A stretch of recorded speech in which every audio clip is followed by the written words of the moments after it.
welcome to Kiddo Piano Wednesday with teacher Megan. Today, we'll be meeting with Sharon at the Piano Bug Music School. Sharon teaches both private piano lessons and group music classes near Sydney, Australia. She'll be showing us how to do a quick musical roadmap in her piano music and how to use Supersonic's piano. Let's hop on over. I'm Sharon, as Megan introduced me, and I'm based on the central coast of New South Wales in Australia. And our studio is called the Piano Bug Studio, and we love teaching little people and big people to play piano. And our approach is very much play-based and based on creativity, and we go with the flow of the student. I started teaching piano when I was about, officially 20, and just taught in primary school, taught music in primary school, had my own private students, and then moved over, worked with a piano school, and it just, I've actually tried taking a break from teaching because I thought, maybe there's something else out there, but I always go back to piano teaching.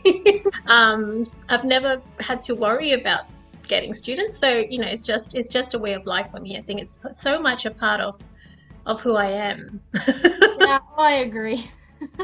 So if we could just hop right into the game or activity that you're up for sharing. Sure. That'd be awesome. Yeah, so I just said online was all new for me, and this is a program. It started off, I think, as a set of pieces. I'll just share the screen now. There we go. Perfect. Supersonic's Piano is the name of the program. It's by Australian composer and piano teacher Daniel McFarlane, and we've found this whole program so easy to use online, and I've subscribed to Daniel's program for a few years. When we moved online, I just found it so easy to use. So one of my favorite things to do with my kids is Castle March is really popular in our studio because I'll show you the music.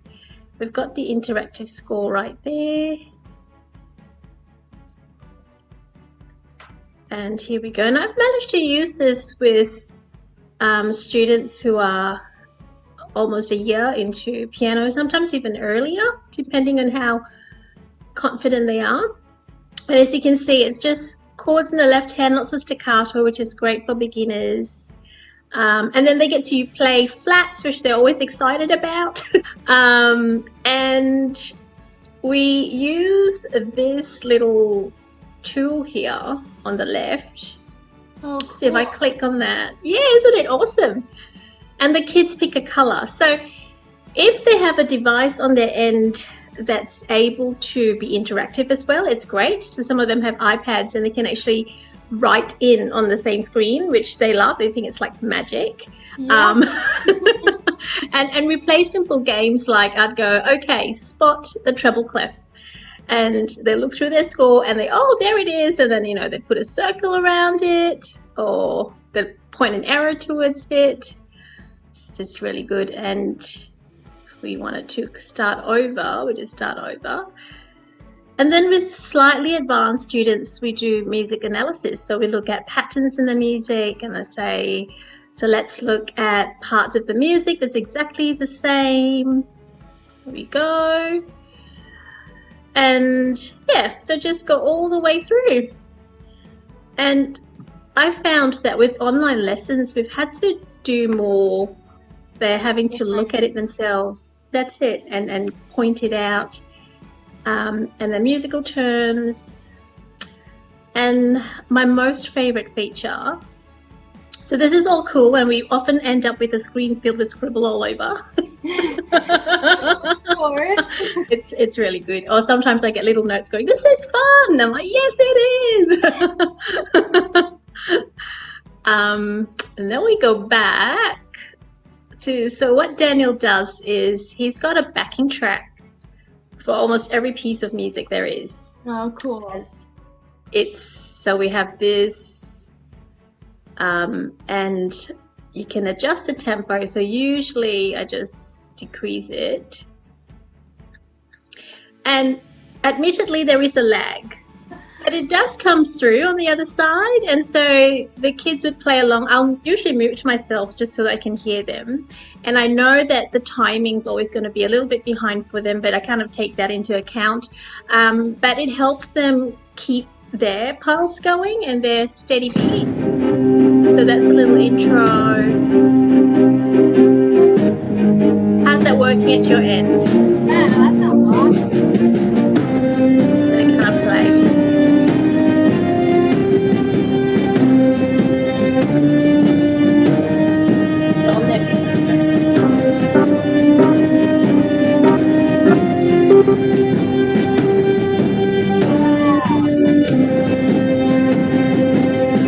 Yeah. And that's such a fun backing track. It's movie music. We call it movie music. Oh, yes. Oh no, that's perfect. Yeah. And most of them have digital keyboards. So they're sitting there with their headphones, and one little kid said to me, Sharon, this feels so professional. I feel like a professional musician. I'm like, yes, we're professional musicians collaborating. Yes. And so it doesn't feel like a lesson. It just feels like a meet-up and we're making music together, which is really nice. I think it becomes natural then for children to feel that music's a part of their life and not a lesson that they have to attend. Yeah, exactly. Oh, Yeah. That's cool. Yeah, I have never heard a piano backing track like this. That is awesome. Oh, it's quality, and also it helps in musical expression. So Daniel's written, things that's really pretty, and we do things in the high register, and then go right down low to the other side of the piano. And there's teacher duets, so there's actually a whole lot of stuff in there. Yeah. Yeah, here we go. So when we have a new piece of music, and I call it the map. So I say to my students, it's kind of the map to where we're going or what we want to achieve, and the sound is the treasure. So to find the treasure, we've got to study the map, and we'll look through the title and we'll look at the composer's name, and then we highlight things like tempo, so triumphantly, so we want to make it sound really grand, and we're marching around the castle, and it's very important that we keep a nice marching steady beat, and I might even get them to kind of march with their legs just to get them feeling it with their bodies. Yeah, and they feel that 1, 2, 3, 4. And sometimes we would play, I could play it, and they're marching along. And sometimes they're off the bench marching around the room. Nice. Which is great. Awesome. Yeah, I think it's really important for children to keep moving. And then they come back to the piano, and then we go, okay, so let's see how many bars of music we have. So we go all the way down and we count the bars, 13, 14, 15, 16 bars. And let's look for all the bars that are exactly the same. So maybe we'll go with orange. And we'll look through quickly. Oh, yes. So first 2 bars. Ta, ta, ta, ta, ta, ta, ta. And then we're going through the next little line. Oh, look, there it is again. Bum, bum, bum, bum, bum, bum, bum. Yeah, I like And that. go all the way down. Ta, ta, ta, ta, ta, ta, ta. And of course, this takes a bit of time because I often let them lead and let them look at what they can find.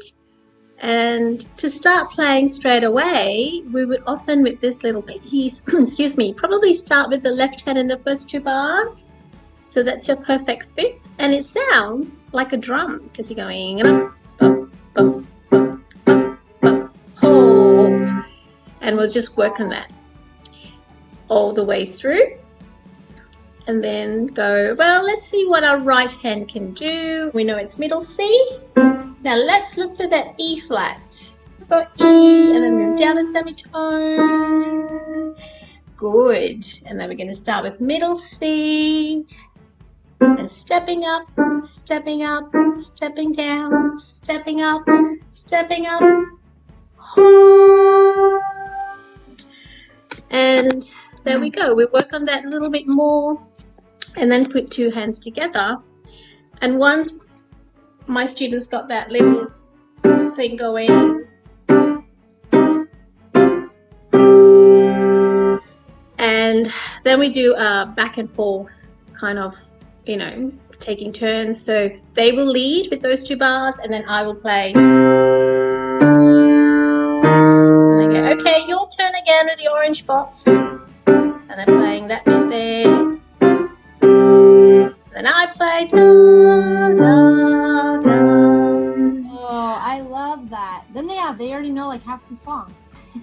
Yes, exactly. And they don't feel so overwhelmed. The stories children tell with their music. I often learn a lot of things from them.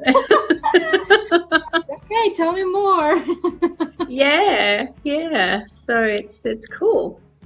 Oh, that's Yeah. so cool. Yeah, finding those patterns, so important.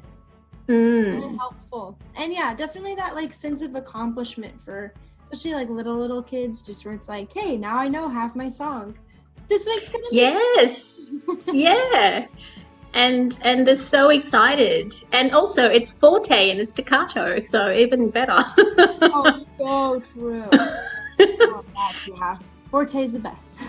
Oh, isn't it? Yeah. Which is nice why we're from bars 9 to 12 and we've got that little tiptoe bit. Oh. So we have to tiptoe now because we don't want anyone hearing us going into the castle. It's an ambush at the end. That's awesome. So I love that. Yeah, just go through, map it out, but also like figure out what story is going on behind it. That's so wonderful. Oh, I love it. I like to use imagination and creativity a lot. And so a lot of it's based on a story. But then it's tailored to different students. I found that some kids just want to get right to the, you know, let's just go, Sharon, let's just play. So it needs to be, you know, my lesson plan has to be flexible. And it's often, I like tailoring it to the student. And it's easy to do that when you know the student. So I think when it's a new student, the first few weeks, it's just about knowing them and what they like and what they don't like and what kind of approach works best for them. Some kids are more tactile, and so we need to use more, you know, flashcards or little penguins that we line up on the keyboard. If it's just a natural part of your day, it's going to be a beautiful outlet for the rest of your life. And you're always learning new stuff. And I think, like for me personally, I started off lessons because my kindergarten teacher picked out that I was playing by ear with the piano in the classroom, and she offered me a whole year of free piano lessons if my parents bought a piano. And so that's how it started for me, and then it just never stopped. The piano just became my friend, and you know, I just played on it all the time. And I think the more you play, the more joy you get out of it. You don't have to be a concert pianist at the top of the world. I think a lot of the times you play for yourself, for your own heart, and I think that's really important with times that we live in. It's giving children that gift of expressing themselves. And I've got students who start off on the piano and then explore other instruments, and then they end up playing two instruments, which I think is fabulous. I never had that opportunity to learn another instrument formally. I've learned it all by myself, which I would never play for people in public, except the piano.